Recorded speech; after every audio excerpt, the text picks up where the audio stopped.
This is Link 270, Language, Technology, and Society, Module 3, Decipherment.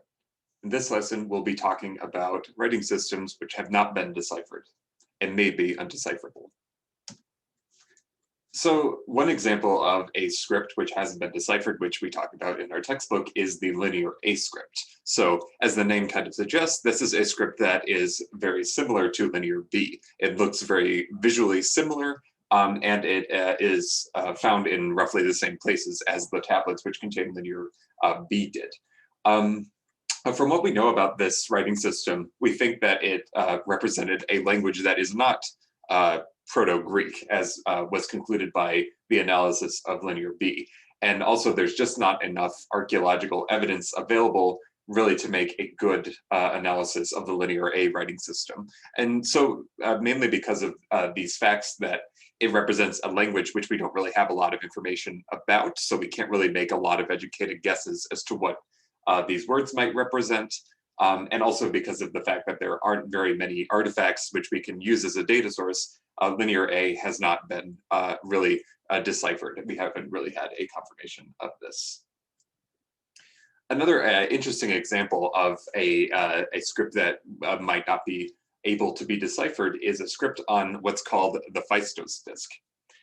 So the Phaistos disk is an artifact purported to be from Minoan Crete, and it is about 19,000 from the year 19,000 BC.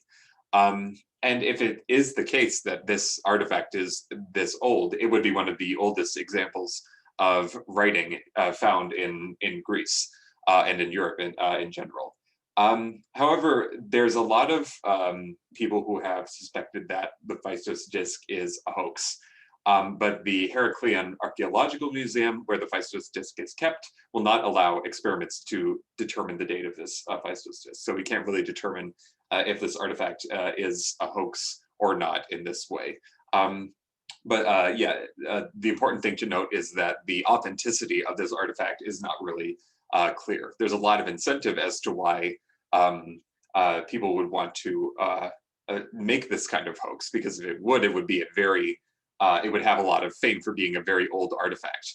But for that reason, it is likely that the Phaistos disk could be a hoax. So the Phaistos disk is a circular ceramic artifact which has a set of symbols written in a spiral pattern on it. And this is the only example of this kind of symbol system that we've actually ever been able to examine. So that it makes it just by the fact that there's very little symbols available means that potential decipherment is very, very difficult. It's also not known what language this disk could represent. So since it's purportedly from the year 19,000 BC, or 1900 BC, excuse me, but we can't really be sure that this language represents Greek, or really any language that we know about. There have been many attempts to decipher the writing system on the Phaistos disk, and they've assumed that these symbols represent languages from Sanskrit to Slavonic languages, languages similar to Russian, Luwian, a language spoken in Anatolia, modern-day Turkey, and many other languages. But there's really no way to make an educated guess as to what language these symbols could represent, if it even represents a language at all. There have been many people, however, who have claimed that they have deciphered this disk. But we don't really have the evidence to verify that is a real decipherment. The only way we can know if something is a real decipherment is if that system of decipherment is applied to another artifact and it works for that new artifact too, then that can show that our decipherment is correct. But as I said, this is the only known example of this kind of symbol system, so we can't really do that kind of verification. So here's one proposed decipherment from an archaeologist named Stephen Fisher, who I believe assumed that this was a language similar to Latin, and came up with a decipherment that seems pretty consistent with the way that the symbols are laid out in the argument. However, we also have a different decipherment from Gareth Owens, but it comes up with a completely different kind of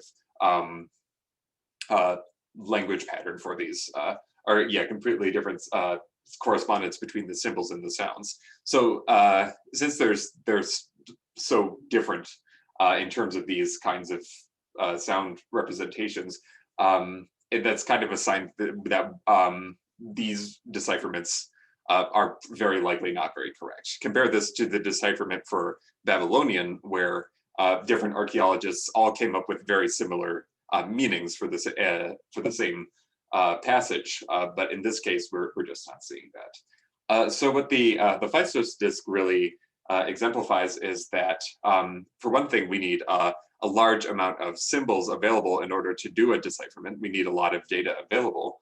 But another important thing to know is to make sure that what we're looking at is in fact a real example of a writing system. So we need to make sure that the artifacts we're looking at are not hoaxes, and if they are in fact real artifacts, that the symbols are used as a writing system and they're not just used for decoration or something.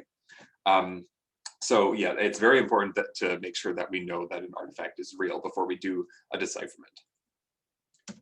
Another famous writing system, which has not been deciphered yet, is the Indus Valley script.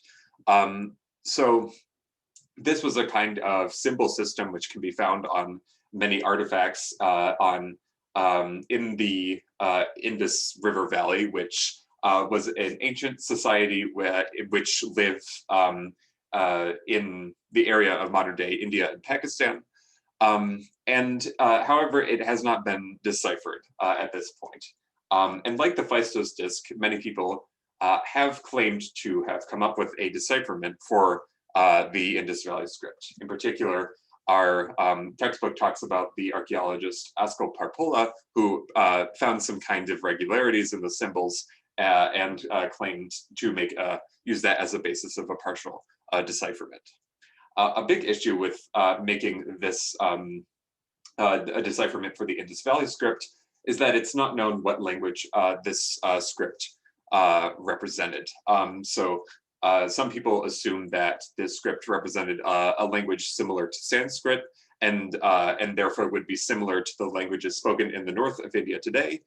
Some people have assumed that the language would have been a Dravidian language. In other words, a language which are spoken in the modern day south of India. And the languages spoken in the north of India and the language spoken in the south are actually very, very different from each other. Or maybe it's a different language entirely. It's just we don't know what language this kind of script would represent. And also, we don't have enough evidence to confirm that these symbols are even constituting a writing system. That's another important aspect for a decipherment. It could be the case that these symbols are just kind of decorations, or maybe they're some kind of mnemonic device. Maybe they're not even a writing system at all. And if they're not a writing system, there is no way we can begin a decipherment. So to show what Parpola came up with is he examined a series of symbol patterns. And he made the assumption that the Indus Valley script would represent a Dravidian language. In other words, a language similar to the South Indian languages spoken today. He noted that